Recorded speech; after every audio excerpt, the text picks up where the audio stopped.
Hi everyone, welcome to NCERT lessons. आज का हमारा वीडियो है क्लास 6 साइंस का chapter 10 motion and measurement of distances के ऊपर।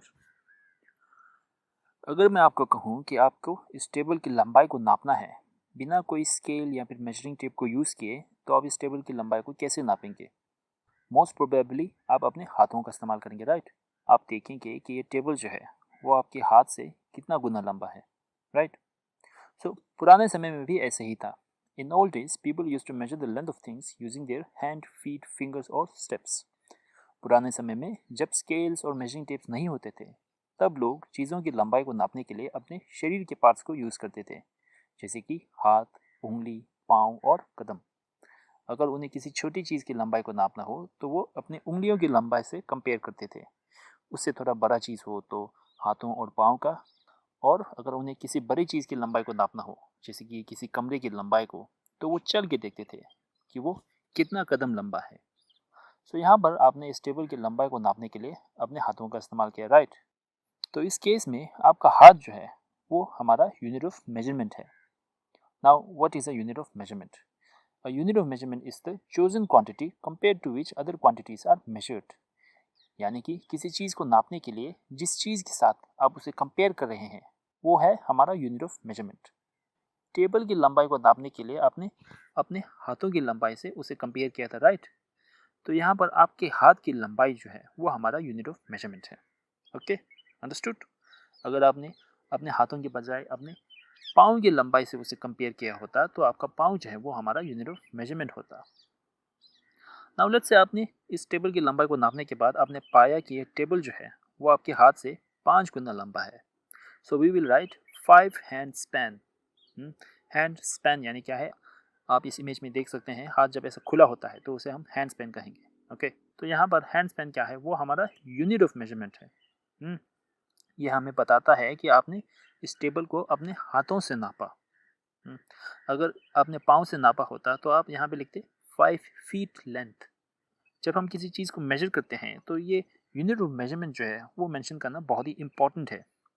अगर आपने सिर्फ यहाँ पर 5 लिख के छोड़ दिए होते तो दूसरे बंदे को थोड़ी ना पता चलेगा आपने हाथों से नापा, पाँव से नापा, right? So it's important to mention the unit of measurement.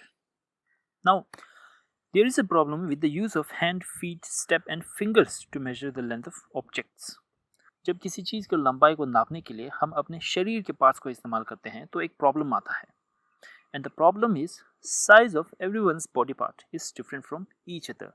Hence, everyone's measurement will be different. जब हम अपने बॉडी पार्ट्स के बदौलत किसी चीज़ को नापते हैं तो प्रॉब्लम ये है कि हर किसी का बॉडी पार्ट की लंबाई एक दूसरे से अलग है। मेरा हाथ आपके हाथ से बड़ा हो सकता है, आपका हाथ अपने दोस्त के हाथ से बड़ा हो सकता है। भले ही हम सेम चीज़ को नापें, भले ही हम सेम टेबल को नापें, हम सभी का मेजरमेंट जो है वो अलग आएगा। तो यहाँ पर हम क्या कहेंगे, इन्हें non standard unit of measurement कहेंगे। जब हम अपने हाथों, पाँव या फिर उंगलियों का इस्तेमाल करते हैं लंबाई को नापने के लिए तो उन्हें हम कहेंगे non standard unit of measurement, क्योंकि सबकी हाथ, पाँव, उंगलियों की लंबाई एक दूसरे से अलग है, जिस कारण मेजरमेंट जो है वो अलग आ रहा है। फॉर एग्जाम्पल, आपके नापने पर इस टेबल की लंबाई 5 हैंड स्पैन आ रहा है, लेकिन जब आपका फ्रेंड इस टेबल को नापता है, सेम टेबल को नापता है, तो उसका हाथ आपके हाथ से छोटा होने के कारण उसका मेजरमेंट आ रहा है 6 हैंड स्पैन। तो यहाँ पर टेबल की लेंथ तो चेंज नहीं हुआ, लेकिन मेजरमेंट अलग आ रहा है। क्यों? क्योंकि हमारा जो यूनिट ऑफ मेजरमेंट जो है वो एक दूसरे से अलग है, उसका साइज अलग है, राइट? तो इसलिए यूनिट ऑफ मेजरमेंट जब सेम नहीं होता है तो उसे हम non standard unit of measurement कहेंगे। जब हम किसी चीज़ को नापने के लिए non standard unit of measurement को इस्तेमाल करते हैं, प्रॉब्लम क्या आता है, हर किसी का मेजरमेंट एक दूसरे से अलग आता है। नाउ इस प्रॉब्लम को सॉल्व करने के लिए हमें क्या चाहिए, हमें एक स्टैंडर्ड यूनिट ऑफ मेजरमेंट चाहिए। एक ऐसा यूनिट ऑफ मेजरमेंट जो हर किसी के लिए सेम हो, जिसके बदौलत हर किसी का मेजरमेंट जो है वो सेम आए। अगर सभी इंसानों का हाथ का साइज सेम होता तो जब हम लंबाई को नापने के लिए अपने हाथों का इस्तेमाल करते तो हमें मेजरमेंट सेम मिलता, राइट? तो इसे हम क्या कहते हैं, हम उसे कहते हैं स्टैंडर्ड यूनिट ऑफ मेजरमेंट, जो सबके लिए सेम हो। लेकिन जब हम अपने बॉडी पार्ट को यूज़ करते हैं as a unit of measurement तो वो non standard unit of measurement है। Okay, so we need a standard unit of measurement. In 1790, France created a standard unit of measurement called metric system. They chose a certain length and decided to recognize it as 1 metre and used metre as a unit of measurement. So अब हमें एक standard unit of measurement की ज़रूरत थी, right? तो 1790 में France ने एक स्टैंडर्ड यूनिट ऑफ मेजरमेंट बनाया जिसे उन्होंने मेट्रिक सिस्टम कहा।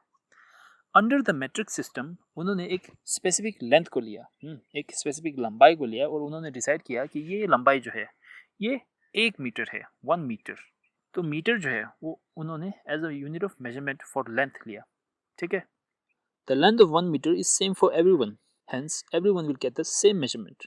तो मीटर जो है वो स्टैंडर्ड यूनिट ऑफ मेजरमेंट क्यों है?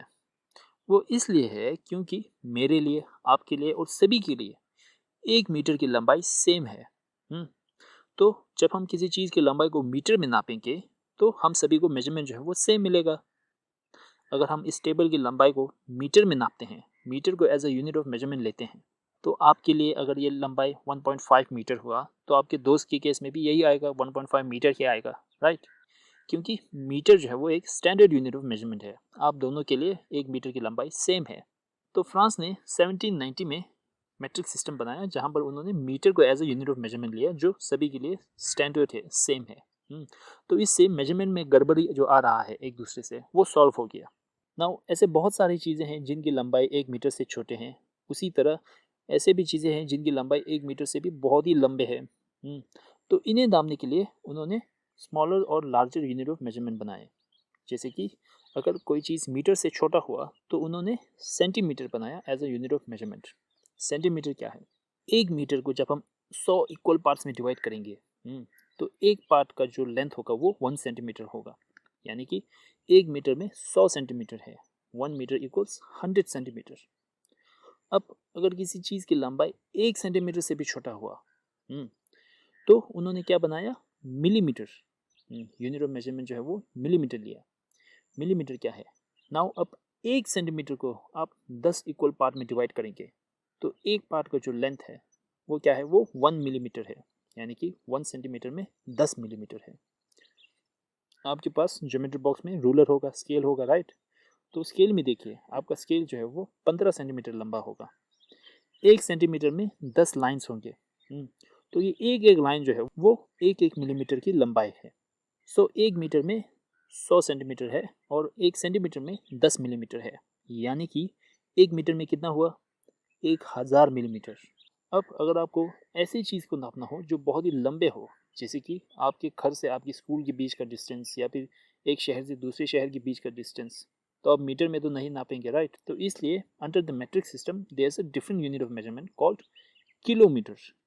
1000 मीटर जो है उसे हम 1 किलोमीटर कहेंगे। So 1 metre equals 100 centimetre, 1 centimetre equals 10 millimetre, 1 metre equals 1000 millimetre and 1000 metre equals 1 kilometre. Now tell me 1 kilometre में कितने सेंटीमीटर होते हैं? सोच लिया? 1 किलोमीटर में 1000 मीटर होते हैं और 1 मीटर में 100 सेंटीमीटर होते हैं, right? So 1000 into 100, 1 lakh. 100,000 centimetre, 1 kilometer equals 100,000 centimeter. Now let's move to the next part of this chapter. Let's talk about types of motion. Now इससे पहले कि हम टाइप्स ऑफ मोशन के बारे में जानें, फर्स्ट जान लीजिए कि मोशन का मतलब क्या है। मोशन यानी चीज़ों का मूव करना, चीज़ों का एक दूसरे से दूसरी जगह जाना, चीज़ों का पोजीशन जो है वो चेंज होना, उसे हम मोशन कहेंगे। नाउ डिपेंडिंग ऑन कोई चीज़ किस डायरेक्शन में मूव कर रहा है, मोशन 3 तरह के होते हैं। पहला तो होता है rectilinear motion, when an object moves in a straight direction. जब कोई चीज़ स्ट्रेट डायरेक्शन में मूव करे, बिल्कुल सीधा जाए, तो उसे हम रेक्टिलिनियर मोशन कहेंगे। जैसे कि कोई गाड़ी जब स्ट्रेट मूव करे उसे हम रेक्टिलिनियर मोशन कहेंगे, ओके? उसी तरह जब मार्च पास्ट के दौरान फौजी लोग स्ट्रेट मार्च करते हैं तो क्या है? वो एक रेक्टिलिनियर मोशन है। रेक्टिलिनियर मोशन यानी जब कोई ऑब्जेक्ट स्ट्रेट मूव करे उसे हम रेक्टिलिनियर मोशन कहेंगे, ओके? नेक्स्ट है circular motion. Now circular motion क्या है? When an object moves in a circle. जब कोई ऑब्जेक्ट गोल गोल घूमता है, एक सर्कल में घूमता है, उसे हम सर्कुलर मोशन कहेंगे। जैसे कि आप इस बॉल को देख सकते हैं, ये सर्कल में मूव कर रहा है, राइट? तो ये क्या है? ये एक सर्कुलर मोशन है। Coming to the third type of motion, that is periodic motion. Periodic motion क्या है? When an object repeats its motion after some time. जब कोई ऑब्जेक्ट अपने मोशन को रिपीट करे तो उसे हम पीरियडिक मोशन कहेंगे। लेट्स से कि ये जो रेड सर्कल जो दिख रहा है ये एक बॉल है, और आपने इस बॉल को एक धागे की बदौलत अपने सीलिंग पर बांध दिया है और आपने इस बॉल को पुश किया, तो ये जो बॉल जो है वो फिर आगे जाएगा, फिर पीछे जाएगा, आगे जाएगा, पीछे जाएगा, राइट। तो बेसिकली ये अपने मोशन को वो रिपीट कर रहा है, तो इसे हम क्या कहेंगे, periodic motion. So these are the types of motion. इसी के साथ ये चैप्टर जो है वो ख़त्म होता है। ये चैप्टर बहुत ही छोटा चैप्टर है, आशा है आपको इस चैप्टर को समझ में आया होगा। इस चैप्टर के एक्सरसाइज क्वेश्चंस को भी हम सॉल्व करेंगे अगले वीडियो में। आप इस चैप्टर के एक्सरसाइज क्वेश्चंस के सॉल्यूशन को पाएंगे। सो इस वीडियो को लाइक कीजिए, शेयर कीजिए, सब्सक्राइब कीजिए और इस चैप्टर के एक्सरसाइज क्वेश्चन वाले वीडियो को भी ज़रूर देखिए। उस वीडियो का लिंक जो है वो आपकी स्क्रीन में अभी दिख रहा होगा। Do subscribe to the channel. Thanks for watching. Goodbye, see you next time.